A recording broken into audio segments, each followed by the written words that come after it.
Hello and good evening. Tonight, I'll be reading you a poem in celebration of this Halloween.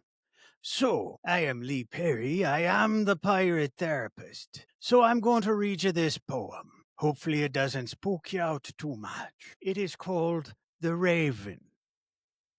Once upon a midnight dreary, while I pondered, weak and weary, over many a quaint and curious volume of forgotten lore, while I nodded, nearly napping, suddenly there came a tapping, as if someone's gently rapping at my chamber door. "'Tis some visitor," I muttered, tapping at my chamber door.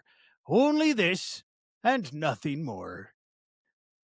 Distinctly I remember it was in the bleak December, and each separate dying ember wrought its ghost across the floor. Eagerly I wished the morrow.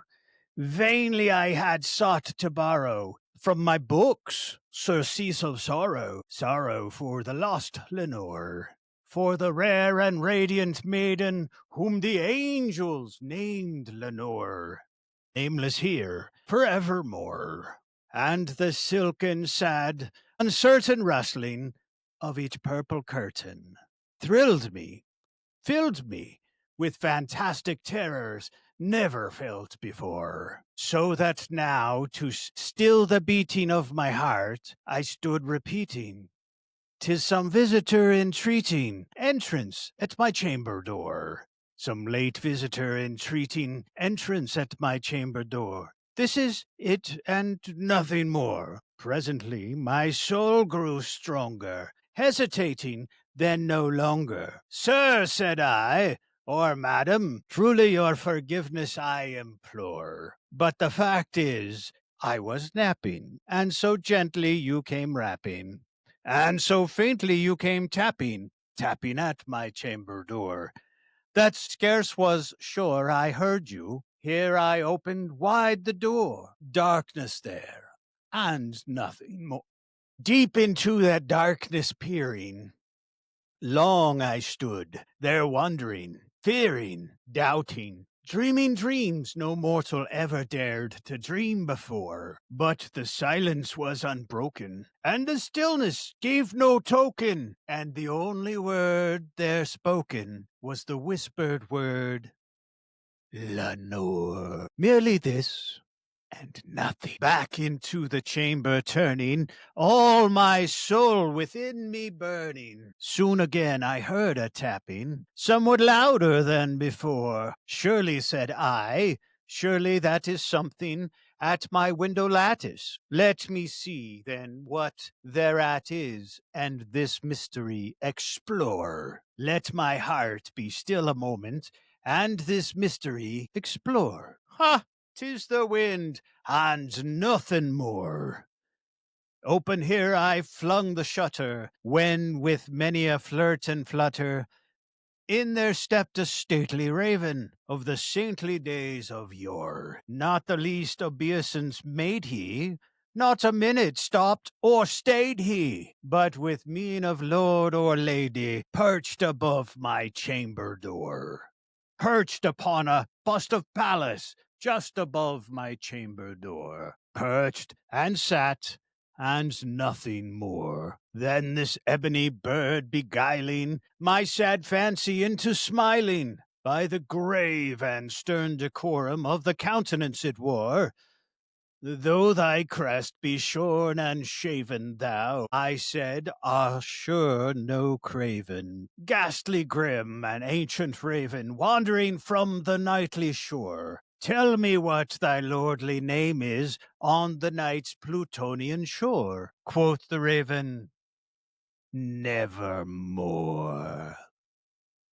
Much I marveled, this ungainly fowl, to hear discourse so plainly, though its answer little meaning, little relevancy bore. For we cannot help agreeing that no living human being ever yet was blessed with seeing bird above his chamber door. Bird or beast, the sculptured bust above his chamber door, with such a name as Nevermore. But the raven, sitting lonely on a placid bust, spoke only that one word, as if his soul in that one word he did outpour. Nothing farther than he uttered, not a feather than he fluttered, till I scarcely more than muttered, "Other friends have flown before.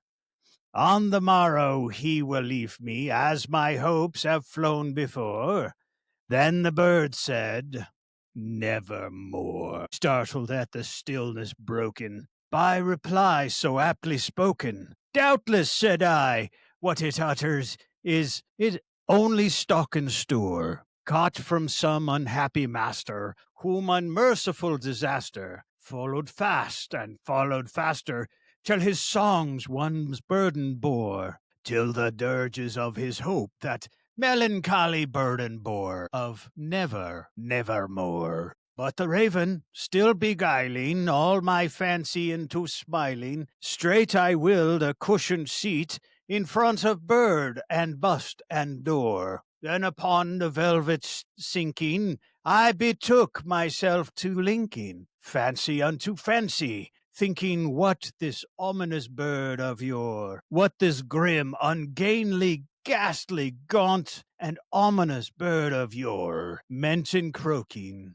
"Nevermore." This I sat engaged in guessing, but no syllable expressing, to the fowl whose fiery eyes now burned into my bosom's core. This and more I sat divining, with my head at ease reclining on the cushion's velvet lining that the lamplight gloated o'er, but whose velvet violet lining with the lamplight gloating o'er she shall press, nevermore.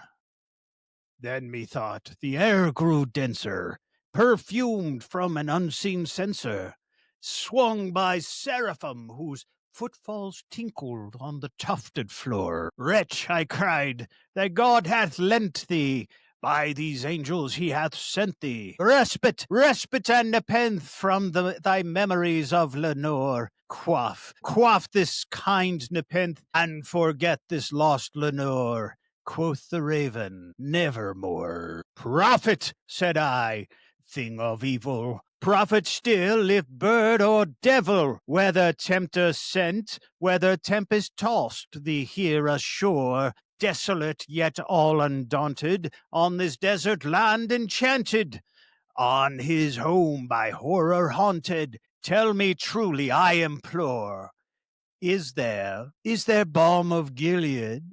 Tell me, I implore." Quoth the raven, "Nevermore." "Prophet," said I, "of evil, prophet still, if bird or devil, by that heaven bends above us, by that God we both adore, tell this soul with sorrow laden, if the distant Aidenn shall clasp a sainted maiden whom the angels named Lenore, clasp a rare and radiant maiden whom the angels named Lenore." Quoth the raven, "Nevermore." "Be that word our sign of parting, bird or fiend," I shrieked upstarting. "Get thee back to the tempest and the night's Plutonian shore. Leave no black plume as a token of that lie thy soul hath spoken. Leave my loneliness unbroken. Quit the bust above my door. Take thy beak from out my heart. Take thy form from off my door." Quoth the raven, "Nevermore." And the raven, never flitting, still is sitting on the pallid bust of Pallas just above my chamber door. And his eyes have all the seeming of a demon's that is dreaming, and the lamplight o'er him streaming throws his shadow on the floor, and my soul from out that shadow lies the floating on the floor, shall be lifted nevermore.